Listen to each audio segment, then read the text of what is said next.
নমস্কার বন্ধুরা, DipasThoughtSpicyHot সবাইকে স্বাগত। আশা করি সবাই ভালো আছেন। আজকে বন্ধুরা প্রতিদিনের মতো আজও একটি নতুন রেসিপি নিয়ে চলে এসেছি। গরমের দিনে আমরা হালকা পাতলা খাবার খাই, কেননা শরীরের দিকে চিন্তা করতে হয়। শীতের সময় বন্ধুরা বেশ ঝাল ঝাল খাবার খেতে খুবই ভালো লাগে, তাই মশলাদার খুব বেশি মশলা না হলেও বেশ ঝাল ঝাল একটা রেসিপি আজকে নিয়ে এসেছি। সেটা হলো মাছের রেসিপি, গোটা বাটার তেল ঝাল। মাছগুলো এত সুন্দর, এত পরিপাটি, এত তাজা ছিল যে টুকরো করে কেটে অন্য কিছু রাঁধলাম না। আজকে মনে হলো গোটা গোটা বাটা মাছের কড়কড়ে তেল ঝাল যদি বানাই, খেতে খুবই ভালো লাগবে। ঝাল ঝাল তেল ঝাল গরম গরম ভাতে খুবই মুখরোচক। আপনারা শুরু থেকে শেষ পর্যন্ত দেখতে থাকুন। চলে আসুন রান্নার জোগাড়ে বসে যাই। এই যে সুন্দর বাটা মাছ নিয়ে এসেছিলাম বাজার থেকে, একদম টাটকা তাজা চকচকে, দেখে খুবই ভালো লেগেছিল। তো আমি সেই বাটা মাছগুলো এইখানে নিয়ে চলে এসেছি। অনেকগুলোই ছিল, কিছুটা তুলে রেখেছি। আর আজকে এই 3টে টুকরো নিয়েছি মাছের, যেগুলো আজকে রান্না করব। এই যে পাখনাগুলো দেখালাম, এই পাখনাগুলো কেটে দিতে হবে আর কানকোটা কেটে দিতে হবে। দেখুন ছাড়িয়ে নিয়েছি মাছটা, তারপর ধুয়ে রেখে নিয়েছি। ফুলকোগুলোও ফেলে দিয়েছি কেটে। এবার আমি ধীরে ধীরে রান্নার জোগাড় করছি। মাছগুলোতে লবণ মাখিয়ে নিচ্ছি পরিমাণ মতো, বেশ খানিকটা লবণ, হলুদ আর ঝাল লাল লঙ্কার গুঁড়ো মাখিয়ে নেব। দিয়ে কিছু সময় রেখে দেব, যাতে লঙ্কা, হলুদ আর লবণটা মাছের মধ্যে প্রবেশ করতে পারে। তারপর ধীরে ধীরে রান্নাতে যাব, আপনারা দেখতে থাকুন। পুরো নুন, লবণ আর লঙ্কাটা ঘষে ঘষে পুরো মাছটাতে আমি লাগিয়ে নিচ্ছি। এই কানকোগুলোর পেছনে যে ফুলকোটা থাকে ওটা ফেলে দিয়ে আমি বন্ধুরা, টকটকে লাল ফুলকো ছিল, মানে দেখেই বোঝা যাচ্ছিল মাছটা একদম টাটকা তাজা। তো এইভাবে আজকে যে রান্নাটা করছি আপনারা শুরু থেকে শেষ পর্যন্ত দেখুন, আশা করি খুবই ভালো লাগবে।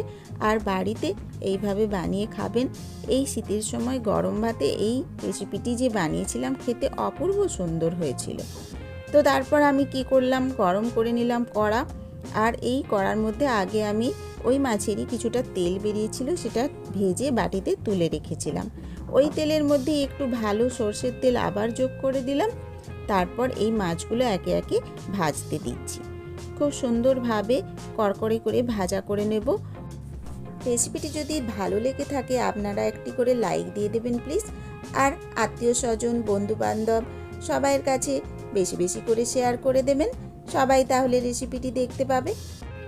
পুরনো বন্ধুদের অসংখ্য ধন্যবাদ আমার পাশে, আমার সাথে থেকে আমাকে এগিয়ে নিয়ে যাওয়ার জন্য।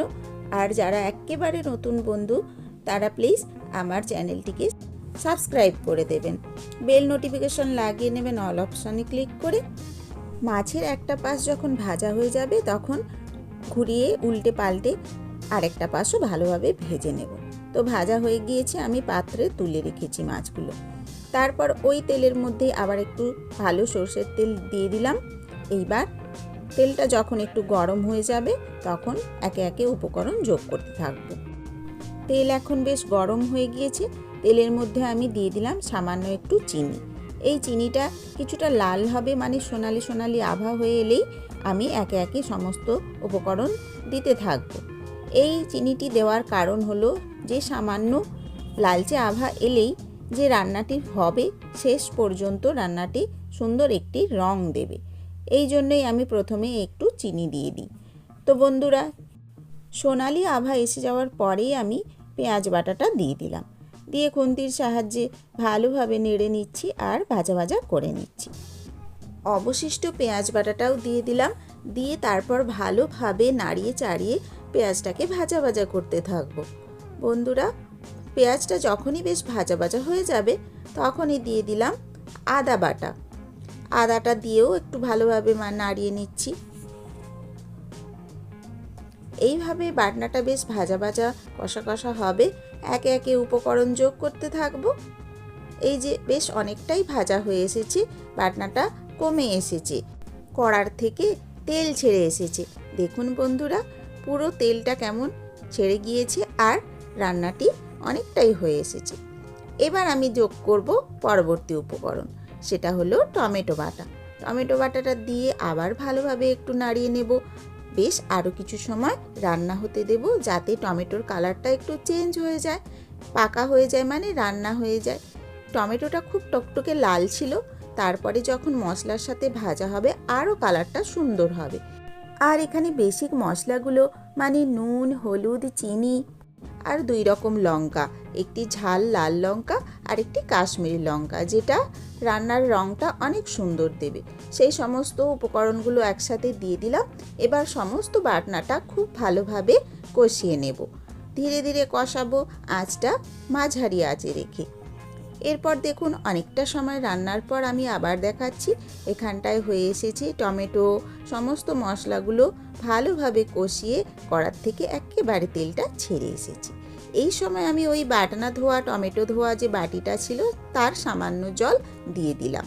জলের সাহায্যে আরও ভালোভাবে রান্নাটি সেদ্ধ হবে। এইবার কিছু সময় আরেকটু যখন রান্না হয়ে যাবে, পুরোপুরি মশলাটা কষিয়ে নেওয়া হয়ে যাবে, তখন আমি দিয়ে দেব প্রয়োজন মতো জল। মানে মাছটাও এবার একটু রান্না হবে, সেই জন্য আর কিছুটা গ্রেভি গ্রেভি থাকবে, তার জন্য যতটুকু পরিমাণ জলের দরকার ততটুকু জল দেব। আজকে আমি ঝোল তো বানাবো না, গা মাখা মাছের তরকারিটা হচ্ছে, তো আন্দাজ মতো জল আমি দিয়ে দিলাম। এই সময় একটু গরম জল দিলে খুবই ভালো হয়, তো আমি ঈষৎ উষ্ণ গরম জল দিয়ে দিয়েছি।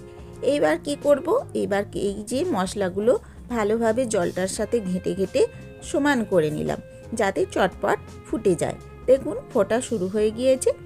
এবার আমি ঢাকনাটা দিয়ে কিছুটা পরিমাণ টাইম রাখবো, মানে ঢাকা চাপা দিয়ে যতক্ষণ না জলটা ফুটছে মশলার সাথে ততক্ষণ একটু ঢাকিয়ে রাখবো। তারপরে আমি একে একে সমস্ত মাছগুলো যোগ করে দেব। এই যে মাছগুলো আমি দিয়ে দিচ্ছি। এরপর যাতে গ্রেভিটা মাছের গোটা গাটায় লেগে যায় সেই মতো একটু নাড়িয়ে ডুবিয়ে দিলাম। এরপর আবার কিছুটা টাইম মানে 5 মিনিট মতো আমি এই ঢাকনা চাপা দিয়ে রান্নাটি হতে দেব।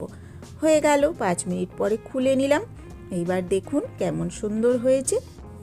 এবার মাছগুলিকে খুন্তির সাহায্যে অপর পাশটা ঘুরিয়ে দিচ্ছি, যাতে তেল ঝাল মশলা অপর পাশেও সমানভাবে প্রবেশ করে যায়, নরম নরম হয়ে যায়, খেতে তখন খুবই ভালো লাগবে। আর জানেন তো বন্ধুরা, বাটা মাছে একটু কাঁটার পরিমাণ বেশি থাকে, তো সেই মতো একটু টাইম ধরে খাওয়ার সময় বেছে বেছে খেতেও হবে। ছোট বাচ্চারা চটপট মাছগুলো খেতে পারে না, তাই নরমটা বেশিভাবে কড়া করে মাছটা ভেজেছি, আর এই গ্রেভিতে নরম নরম হয়ে গেলে ওদের কাঁটাগুলো বেছে খেতে সুবিধে হবে। তো যথারীতি মাছটা পুরোটাই হয়ে গেল। হয়ে যাওয়ার পর আমি ওপর থেকে কুচি করে রাখা ধনেপাতা ছড়িয়ে দিলাম। ধনেপাতা ছড়িয়ে দিয়ে এবার আর 2-3 মিনিট রেখে দিয়েছিলাম, আর দিয়ে দিলাম একটু কাঁচা সর্ষের তেল, সামান্য পরিমাণ দিয়ে কাঁচা সর্ষের তেলটা দিয়ে ছড়িয়ে নিলাম। তারপর ঢাকনা চাপা দিয়ে গ্যাসটা বন্ধ করে 2-4 মিনিট রেখে দিলাম স্ট্যান্ডিং টাইম।